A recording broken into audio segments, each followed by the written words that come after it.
Hello everyone, আসসালামু আলাইকুম। কেমন আছেন সবাই? আশা করি সবাই অনেক অনেক ভালো আছেন। আলহামদুলিল্লাহ, আমিও ভালো আছি। অনেকদিন পর একটা ডেইলি ব্লগ ভিডিও নিয়ে চলে আসলাম। সেই দিন অনেকগুলো কাজ নিয়েই বাড়ি থেকে বের হয়েছিলাম। তার মধ্যে অনেক অনেক কিছু কেনাকাটা করাও খুব জরুরি ছিল। আমি ফায়াজা পাপাকে বেশ কিছুদিন থেকে বলছিলাম আমার চুড়ি লাগবে। শাড়ির সাথে পরার জন্য ম্যাচিং ম্যাচিং চুড়ি পাই না। তারপর চলে গেলাম সৈয়দপুরের সেই বিখ্যাত চুড়িপট্টিতে। সেখানে গিয়ে বেশ কিছু দোকান ঘোরাঘুরি করে কয়েক রকম চুড়ি কিনে ফেলেছিলাম। তারপর গেলাম নিজের জন্য একটা ড্রেস কিনতে। মেইনলি আমার বার্থডে ড্রেসটাই কিনতে গিয়েছিলাম সেই দিন। কেনাকাটার এক পর্যায়ে মনে হলো খুব খিদে পেয়ে গেছে, কি খাওয়া যায়।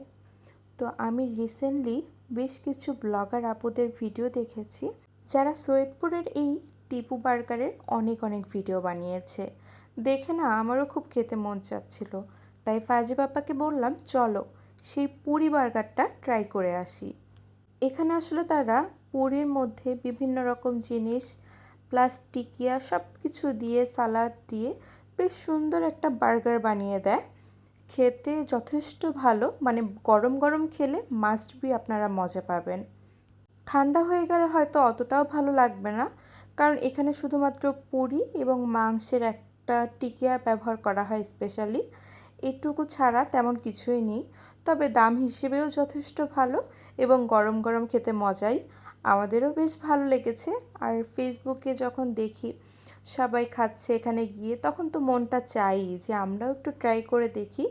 আমার ছেলেও খুব খুশি হয়ে যায় যখন ওকে নিয়ে বাইরে কোথাও খেতে যাই। দীর্ঘদিন সৈয়দপুরে থাকতে থাকতে না সৈয়দপুরের প্রতি কেমন যেন একটা মায়া হয়ে গিয়েছে। মনে হয় এই শহরটা থেকে যদি কখনো চলে যাই খুব কষ্ট হবে। তারপর নেক্সট দিনের কিছু ক্লিপ এখানে অ্যাড করে নিলাম। নেক্সট দিন আমরা চলে গিয়েছিলাম নার্সারিতে।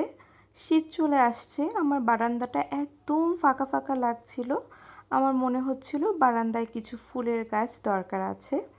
আমার ফুলের গাছ খুবই পছন্দ এবং বারান্দায় যখন দু চারটা ফুল ফুটে থাকে আমার মনের মধ্যে অন্যরকম একটা প্রশান্তি কাজ করে। তাই বেশ কয়েক রকম গাছ কিনে বাসায় চলে আসলাম।